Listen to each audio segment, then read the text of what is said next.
Namaskar. A warm welcome to World News, an Indian perspective on All India Radio. This is Nishit Kumar. We will bring glimpses of major developments of the day from across the globe every day for 10 minutes at this hour.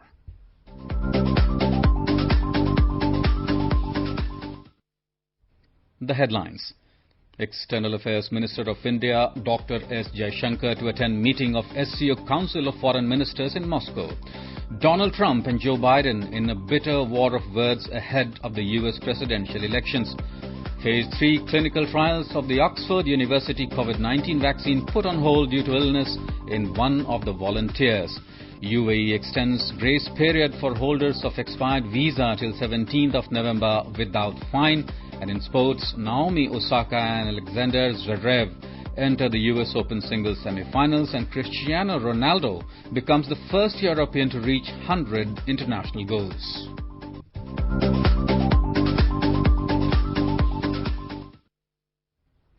External Affairs Minister of India, Dr. S. Jaishankar, is on a two-day visit to Moscow to attend the meeting of Council of Foreign Ministers of the Shanghai Cooperation Organization, SCO. Today, he met his Kyrgyz and Tajik counterparts. The leaders agreed to further enhance the strategic partnership in all spheres. The SCO meeting would serve as an important platform for member nations to exchange views on regional and relevant global issues. More from Prasar Bharati special correspondent in Beijing in this report. All eyes are on External Affairs Minister visit to Moscow as it comes on the heels of Defense Minister Rajnath Singh's visit, who met his Chinese counterpart in Moscow last week. Apart from the SCO forum's regional importance, this visit becomes all the more important as it will be the second in-person ministerial level engagement between India and China amid the current border standoff. India, Russia and China are part of many regional groupings like SCO, RIC, BRICS, and a peaceful resolution of the India-China border standoff will benefit entire region. This will be the third foreign ministers meeting that India will be attending as a full member of SCO. Discussions will lay the ground for the upcoming session of the SCO summit to be held this year, where leaders will discuss political and security related matters. Another forum is SCO Heads of Government meeting, which discusses trade and economy. India will host SCO Heads of Government meeting for the first time in New Delhi in November this year, for which ground will be prepared in SCO Trade Ministers virtual meeting in October. India wants to utilize its expertise in trade and investment,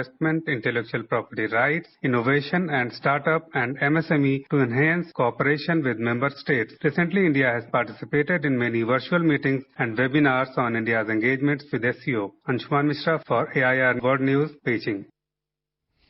There is no word yet on bilateral meeting of the Indian and Chinese foreign ministers in Moscow on the sidelines of the SCO meet. At a press conference in Beijing, the Chinese Foreign Ministry evaded a direct response to a question on the possibility of holding a Sino-Indian bilateral meeting during the summit. President Donald Trump, who has made China a central theme of the U.S. In the run-up to the U.S. presidential elections on 3rd November, Republican and Democratic Party campaigns are heating up. The rivals, Donald Trump and Joe Biden, have stepped up the rhetoric in a bid to decisively sway the voters in their favor. A report.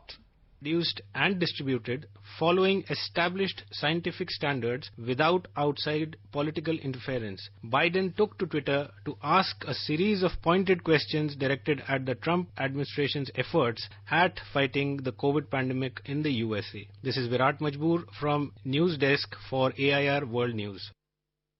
A Republican campaign video showing visuals from the Howdy Modi in Houston and Namaste Trump event in Ahmedabad has gone viral among the Indian Americans in USA. The 102nd video is titled 4 More Years. It begins with images of PM Modi and President Trump walking hand in hand at the NRG Stadium in Houston during PM Modi's visit to the US last year. It shows the two leaders, along with the US First Lady Melania Trump, waving at a massive crowd in Ahmedabad during the Namaste Trump event in February this year. President Trump's remarks figure prominently in the video that America loves India. America respects India. America will always be faithful and loyal friends to the Indian people. Experts feel that the move is aimed at wooing the voters of Indian diaspora in the upcoming US presidential elections on the 3rd of November. The International Commission of Jurists has hit out at Pakistan's Commission of Inquiry on Enforced Disappearances, saying it has failed to hold perpetrators responsible for the crime in the last several years. Earlier, the Human Rights Commission of Pakistan released a detailed report titled Balochistan Neglected Still, stating that thousands of people continue to be abducted and disappeared in the province. Most disturbing is increasing number of women are being disappeared. Yet these cases tend not to be reported or recorded. This is All India Radio giving you the world news. The number of COVID-19 cases continue to rise globally. The number of confirmed cases have crossed 27.4 million mark. US and India have the largest number of cases, followed by Brazil. However, India witnessed one of the highest single-day COVID-19 recoveries today. Around 74,900 patients recovered, and the overall recovery rate has now reached 77.77% in India. The number of recovered patients has overtaken the active cases by nearly 3.8 times in India. Meanwhile, Indian government has issued SOP for partial reopening of schools for class 9 to 12 from 21st of this month on voluntary basis. Fresh guidelines have been issued by the Health Ministry in this regard to prevent the spread of COVID-19. On the COVID vaccine front, the third and the final stage of clinical trial of the vaccine being developed by Oxford University and AstraZeneca has been put on hold temporarily. The British manufacturing company said it has been paused due to an unexplained illness in one of the volunteers. It is further stated that the vaccine safety is being reviewed by an independent committee.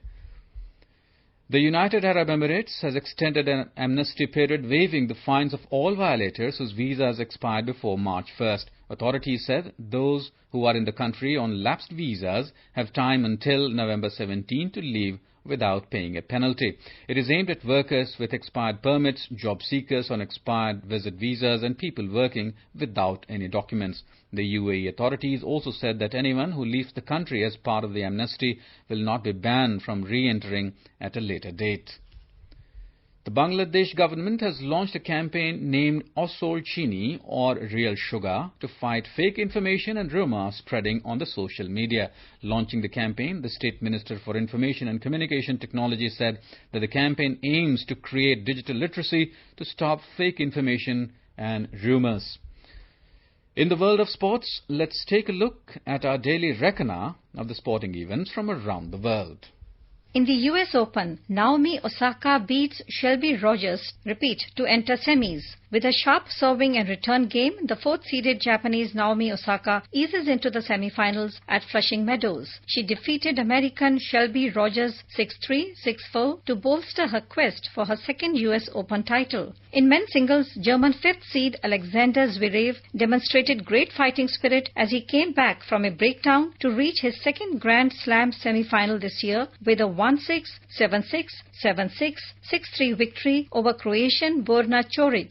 On to football now, and the UEFA Nations League saw a record-breaking Cristiano Ronaldo powering Portugal to a 2-0 win over Sweden. The Portuguese superstar scored a sublime free kick to become the first European to reach 100 international goals and bagged another goal by the end of the Group 3 draw. Elsewhere in the tournament, France won 4-2 over Croatia and Belgium routed Iceland 5-1.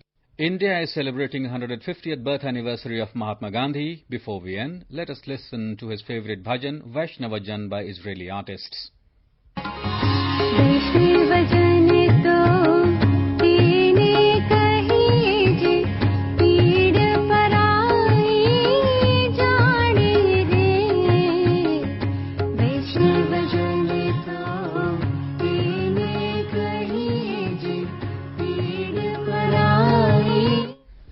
And with that, we end this edition of World News.